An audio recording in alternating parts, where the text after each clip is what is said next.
5, 4, 3, 2, 1, 0, ignition, liftoff.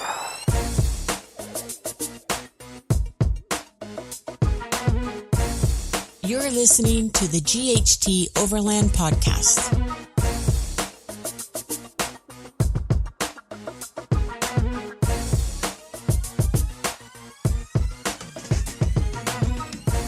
Thank you for joining us on the GHT Overland podcast.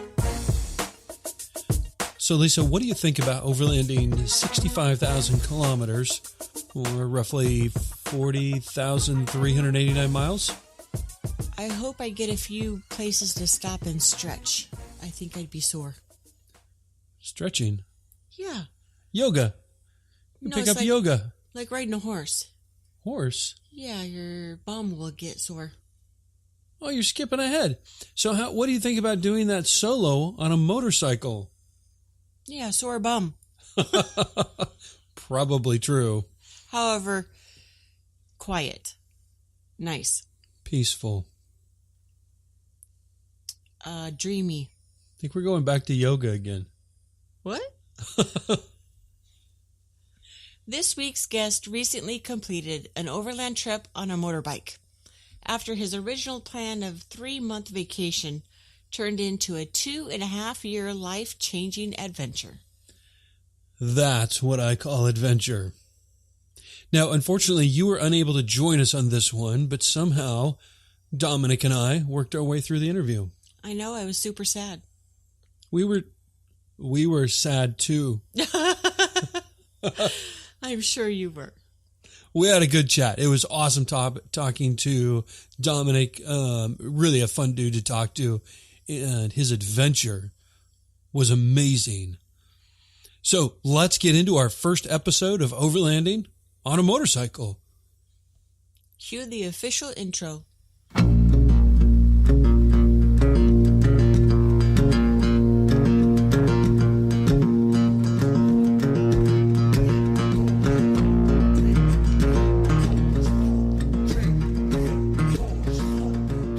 Thank you for joining us on the GHT Overland podcast. Today's featured guest is Dominik Reinhard.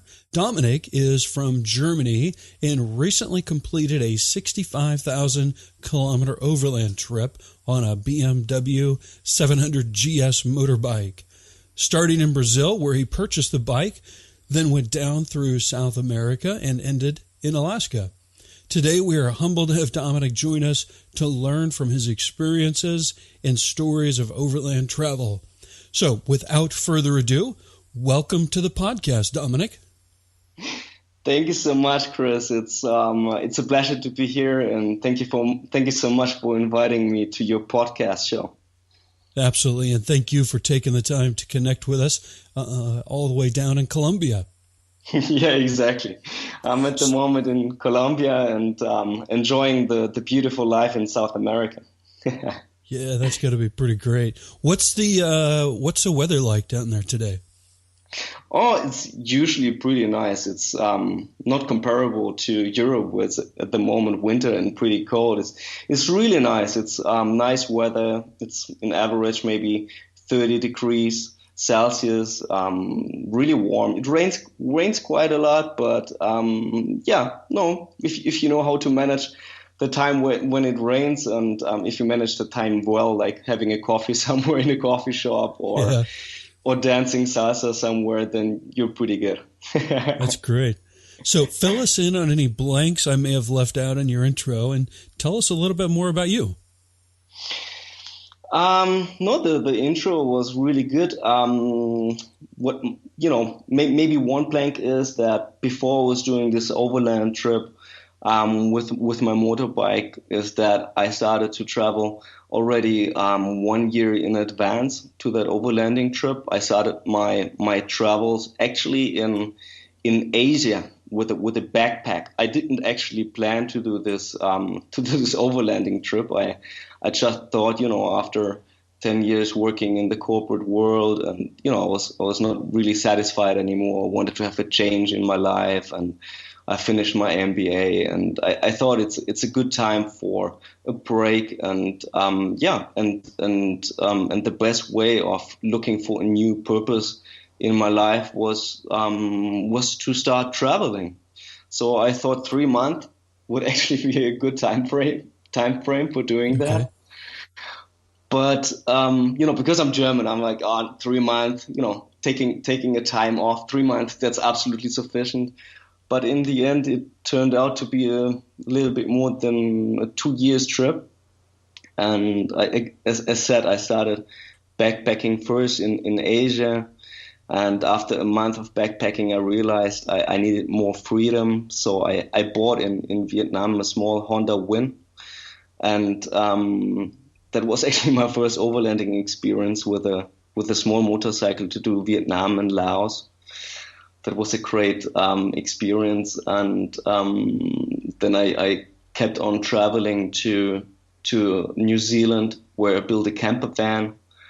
I traveled there for another 3 months, and this is where I got the inspiration actually to overland the Americas. I watched the Motorcycle Diaries from Che Guevara, and I got inspired to do the same, to travel South America. So this is where I purchased my flight ticket and got to Brazil to purchase my bike. This is where I started my overlanding trip of the Americas. Okay, and so when did you start that trip? When did you go to Brazil and purchase your bike? I started my trip last year in June. So I arrived, I think, on the 10th of June in Sao Paulo, and and without really any other or any pre-knowledge, I started my trip there. I started to organize how to purchase a bike, how to organize a trip of such a length. And again, it really progressed throughout the time, because also at this point I only wanted to do South America, but then I ate the travel bug and I continued throughout Central and North America up until Alaska. Okay, great. So tell us a little bit more about your bike and any name you may have given it. Yeah, so one of the decisions of doing this kind of trip is I wanted to have a reliable bike. When I traveled Asia with the Honda Win, it was really unreliable. It was breaking down every second day, and so I wanted to have something really reliable. And BMW it's a great bike, the GS series of BMW. For me, it's one of the most reliable bikes, and I really like the performance. It's got enough power to go off-road and to carry all of my stuff I need, and also the distribution networks of BMW dealerships across the Americas is absolutely phenomenal. In any other larger cities, you're gonna find support. That was really important for me. And I fell in love with the 700 GS. Before that, I actually wanted to purchase a second-hand bike because that would have been sufficient. So I was looking first into the 650 GS. But in Brazil, it's super complicated, and it was driving me actually nuts. It was not possible to purchase a second-hand bike. So I had to purchase a brand new one. And I thought that the 700 GS will fulfill all the requirements. And I named my bike Fury. Oh, do you nice. know the series from this, the horse? No, I don't. Tell me about it.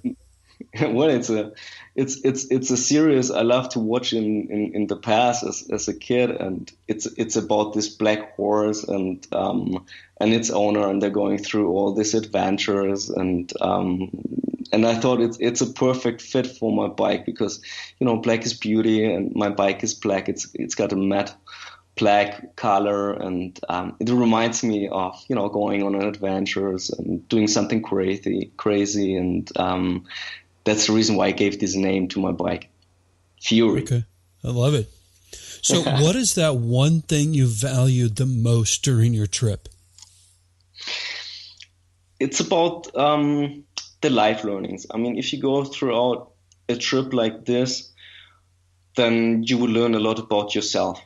And this is what I valued the most, to see, to learn new sides of your personality, which you were not aware of before. You learn more about cultures of different countries. You become more humble.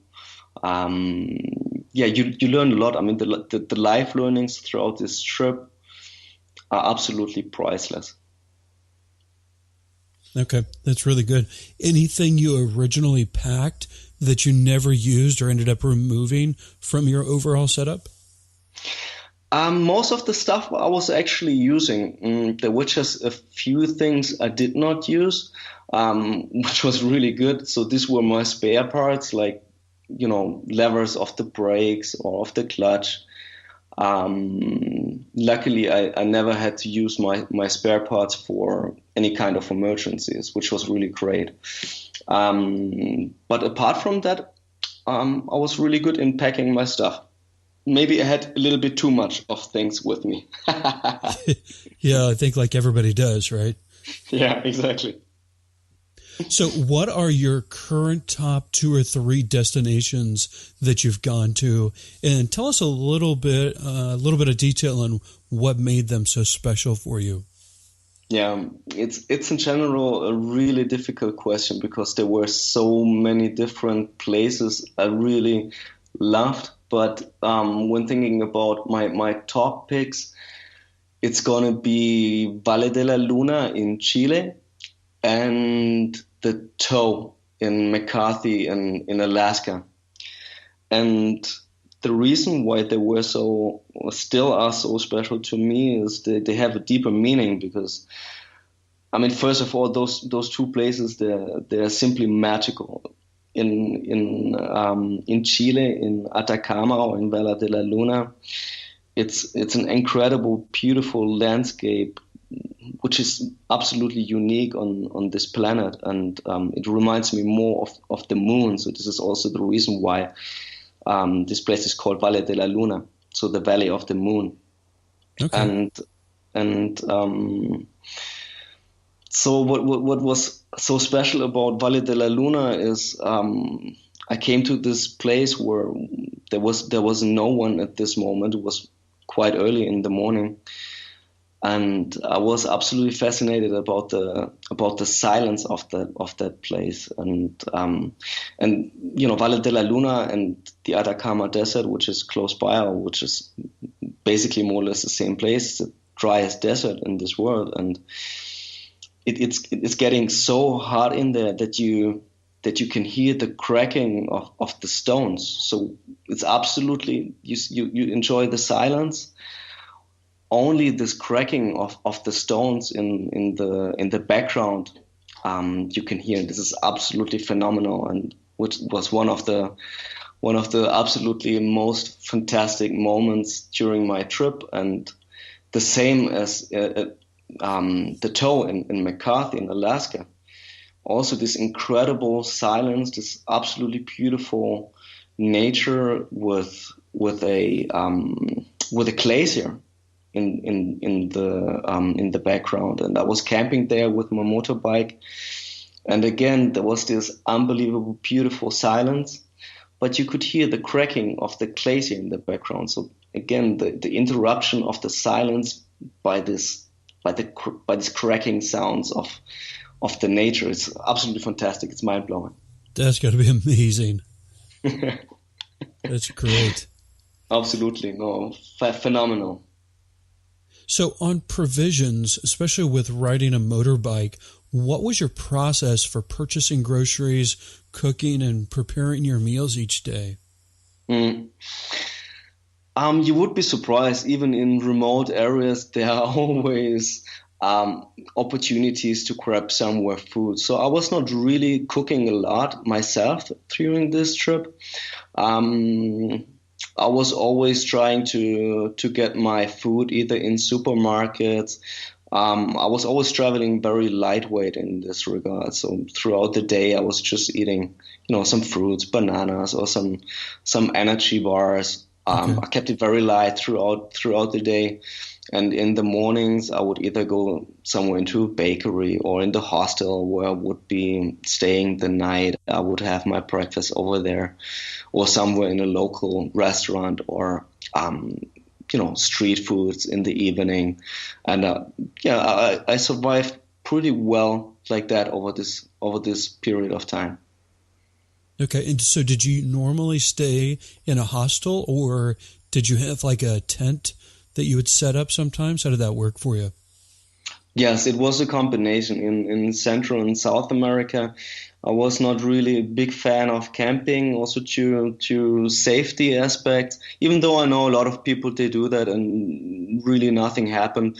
But for me, with my motorbike, I prefer to stay somewhere inside. So most of the time I would be staying in hostels, or with Airbnb as well. Okay. Or sometimes I would share, for example, accommodations with other travelers to save costs as well throughout that trip. Yeah. Yeah, absolutely. So how did you do your laundry on the road? Was that also when you stopped at a hostel, or did you have some other way of doing that? Yeah, as well. I would be stopping every 10 days to 2 weeks to do my laundry somewhere, and I would be stopping maybe for a day or two until it gets dry again, and then I would continue my trip. Okay, very good. Well, so anything you would change about that setup if you were to do that same exact trip again? I was very, very happy with that kind of setup I was choosing. Just maybe the quality of the one or the other gear I was using, I would be improving.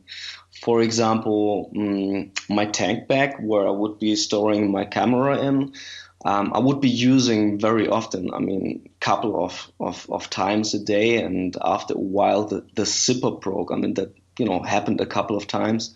So I would try to see if I would get something of a better quality, and also the support of my bike, of the support of the panniers. I was not so happy with them. I would get also better quality here, even though I know, if you go off road, then of course due to the vibrations, etc., you would get problems, and the support would be breaking after a while. It's a matter of time. Okay, and is that bike, was it made for off-road, or?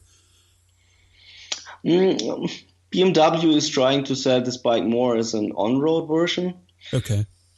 But to be honest with you, when you were traveling Asia, for example, and you would see with what kind of bikes people would be going off-road, just normal scooters and stuff, then it's enough. I mean, it's absolutely, I was absolutely happy with the BMW 700 GS also in terms of off-road. I mean, I wouldn't go crazy off-road, not all the time at least.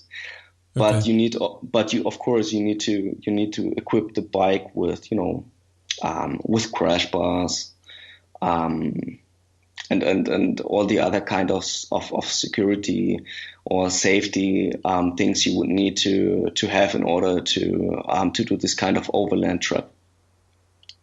Okay, very good. Now, Dominik, most of the people that we talk to are going to be traveling in a vehicle. Mm-hmm. So what's the difference, or what would you tell our listeners might be the benefit or the difference in your experience from doing an overland trip like that on a motorbike compared to in a normal four-wheel vehicle? Mm-hmm. Mm-hmm. For me, it's definitely the freedom you're having. If you're on a motorbike, you're much more flexible than in a four-wheel drive.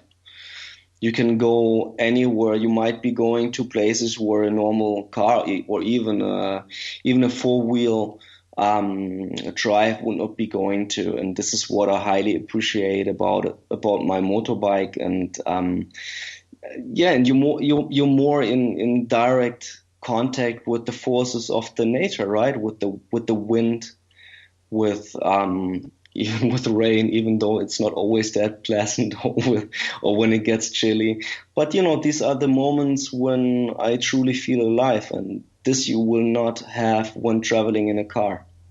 You are also more you're getting easier in touch with the people, because of course you're not sitting somewhere inside. You get directly in touch with the locals, and this you will not have when traveling in a car. Okay, very good. So what has been your number one biggest challenge you've had to overcome on the road? There were a couple actually, but the number one challenge I think was in Mexico. That was before I was crossing into the United States. I told myself, okay, one last time going off-road in Baja California, and I didn't know, but in the end, I was driving the part of the Baja 1000. Oh, okay, cool. Yeah, it's cool, but when you have a heavily packed motorbike, maybe not so much. It's not so beneficial anymore. And at the beginning, it was okay. It was a lot of fun, but then the road got out of control and very steep, very sandy, and I was like, no way I can continue there. And that was the time where I decided to drive back, because it was just impossible to continue this road with my setup and my bike. And I got stuck in the sand. And while trying to set my bike free, it made it worse. And I got really stressed. And I tried, I dismantled the panniers and everything. And I put some rocks underneath my tire. But it did not really help. Because when I finally thought I would be getting out of the situation, I realized that I burned the clutch. Oh no! So I had no clutch anymore. So it was impossible to continue, and it was really bad. I was really in the middle of nowhere, and there was no one. And I had only a limited amount of water with me, and some snacks, and so that was really a difficult situation. And I left everything behind, and just took like really the essentials with me, and I started walking. And luckily, after a bit more than an hour, I found a ranch. And some really amazing people who were helping me out of this really difficult situation. Okay, very good. So how did you end up getting out? What happened? They had this cattle truck, and I was wondering how we would be able to get my bike on the cattle truck, because there was no ramp or anything, and they just had 2 shovels. And we would be driving back to my bike, and because the road or the trail was so narrow at a certain point, we had also to manage to reverse the car or the truck, because if you would have been continuing for the last, I think, 20 minutes, there would be no chance to reverse the truck anymore. So we had to do that, and driving backwards for the last 20 minutes, and then with the 2 shovels, we would be building a ramp with sand, and then pushing the bike on this cattle truck. Okay. That was insane. And how long did that take you? I mean, in the end, really, it did not take very long, maybe 2 hours, maybe 2 hours. It was really not that long.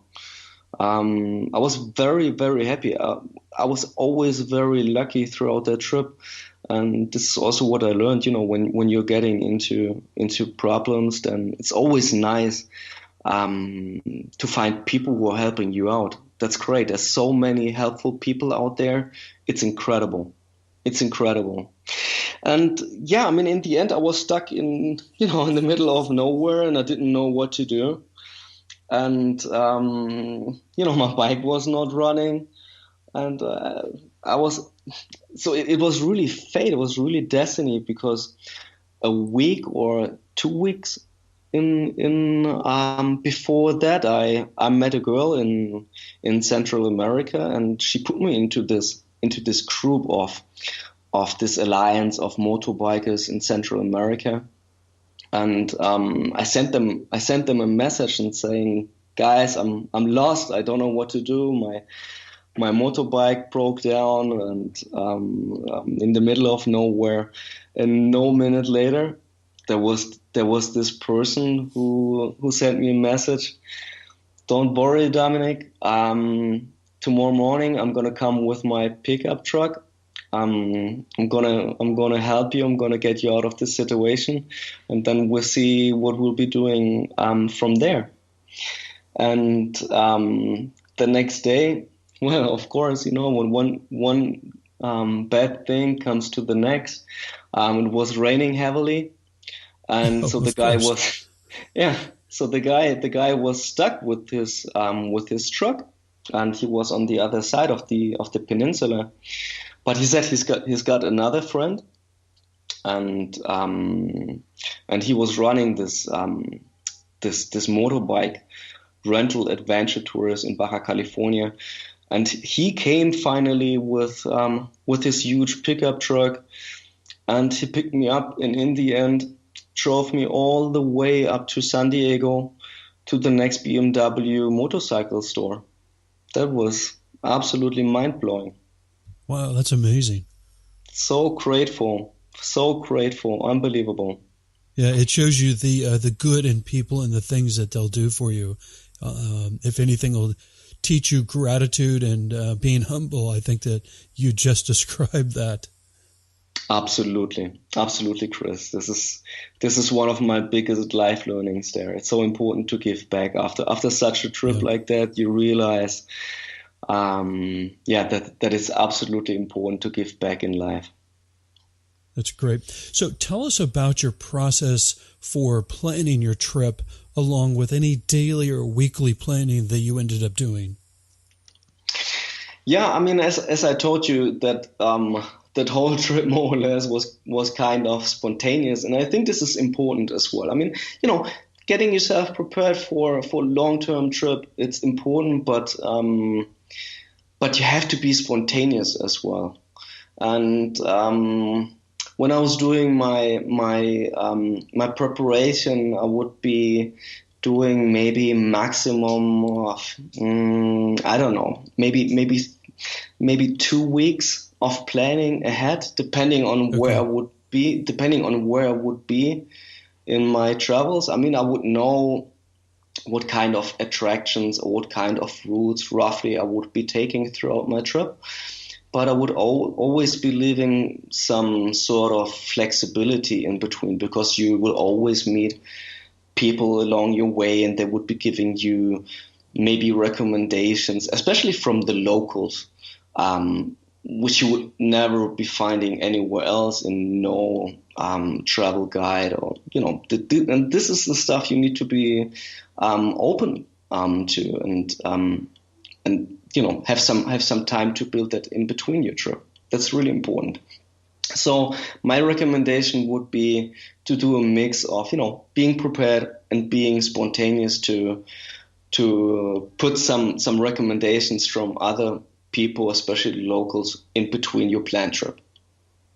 Okay. So border crossings, tell us how those went for you. Was there any process, or with your experience, what would you recommend that our listeners be prepared for as they go through different border crossings? Yeah, it's a good point. I mean, one border crossing I remember, which was the most challenging throughout my trip, was actually in Nicaragua. And it gets, it's South America. It's pretty easygoing. It doesn't take a lot of time. Maybe 1 hour, 1.5, and you're through. There is usually not a lot of hassle involved. But Central America, it gets more complicated, and it takes you usually in between 2 hours to 3 hours. And Nicaragua was the worst. I mean, it's really, there is no organization. Nobody really tells you where to go. It's really, really difficult, and it takes a lot of time to understand where you have to go, where to get your passport stamped, where to get the insurance for your motorbike. Also to register your vehicle. This is very, very messy over there. And of course, there are people who are trying to take advantage of that. These are the so-called agents. So these are like a bunch of people, maybe 10, 15 people, who want to help you. But in the end, of course, they want to make money with you. And I usually don't like to use those kind of forks, because you always get ripped off, and I want to manage myself. But this is something you have to be aware of. So my recommendations for border crossings would be always to go there in advance, not going there very late if possible, so you have enough of time. You're not getting stressed. You get information in advance about the procedure, because every border crossing is, has its own characteristics. And know the local currency.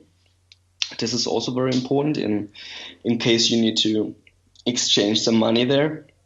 And again, you've got those kind of people who are offering you the best currency rate, of course, but in the end you get ripped off big times if you don't know the actual currency rate. What's the best way to figure out what the current currency rate is? Yeah, you just figure out a day in advance or so. You go online and there's there are either some applications you can download on your smartphone.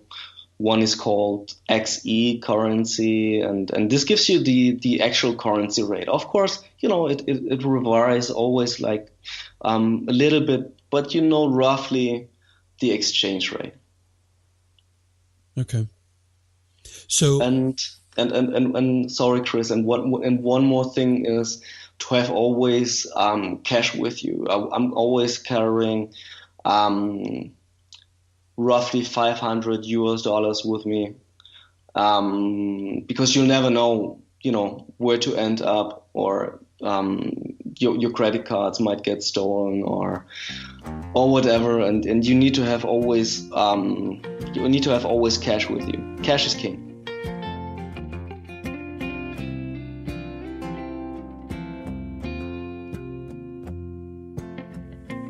So remember when I asked Dominik what he valued the most? And then he hit us with a golden hammer. Life learnings, becoming more humble, and learning more about yourself. That was pretty deep. I think that was really, really great. Yeah, all the time that he had to reflect on past, present, and future. Yeah, true. And then I love the image Dominik painted of camping at the glacier in McCarthy, Alaska, listening to the glacier crack. It's got to be that is the true sense of the word awesome. No? I think so. Hearing an echo? Oh, true. Right? Yeah. And then what did you think about having the freedom of overlanding on a motorbike? Pretty spectacular. Sore bum, but spectacular.